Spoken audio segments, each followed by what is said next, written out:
taken my car. The audacity of it hit me like a slap. Not only had he left with her, but he'd done it in my car. The same car I'd driven him to work in when his was in the shop. The one I'd let him use freely. My chest tightened. Called him. No answer. Texted. Nothing. That's when I did something I'm not proud of. Called Brittany. My voice was cold, calculated, pretending I just needed to ask if they were still at the party. She told me yes, said it was loud, that they were having a good time, and then casually mentioned Larry was finally smiling again. That phrase hit me harder than I expected. Finally smiling again. That's when the realization truly began to sink in. I had been so focused on defending my sister, pleasing my mother, holding my ground in arguments, and proving myself right that I hadn't noticed what I was losing, until I'd already pushed it too far.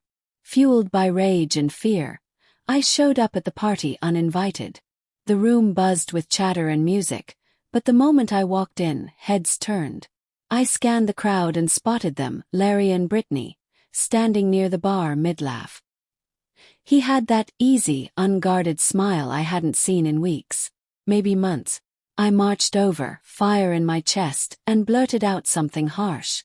I can't even remember exactly what it was. Something accusatory, territorial, petty. But what I do remember is the way Larry's smile vanished. He didn't get angry. He didn't defend himself. He just looked tired, worn down. That was when I gave him the ultimatum. I stood there in front of our mutual friends and told him he had a choice. Either do what I said, come home with me right then, or pack his bags and leave for good. I said it loud enough for everyone to hear, my pride refusing to back down. And the look on his face. That look told me everything. It wasn't confusion. It wasn't fear. It wasn't even anger. It was heartbreak. Finality. Like something in him had just snapped free, and all the effort he had been putting in to hold us together crumbled with it.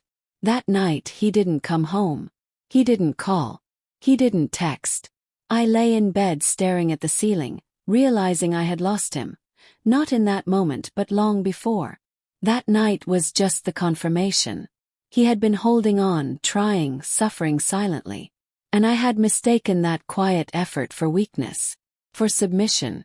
People talk about heartbreak like it's some grand, cinematic tragedy.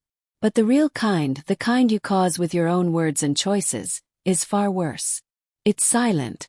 Lingering. It lives in your mirror and in the pauses between songs and in the way you flinch when you hear their name months later. I lost Larry.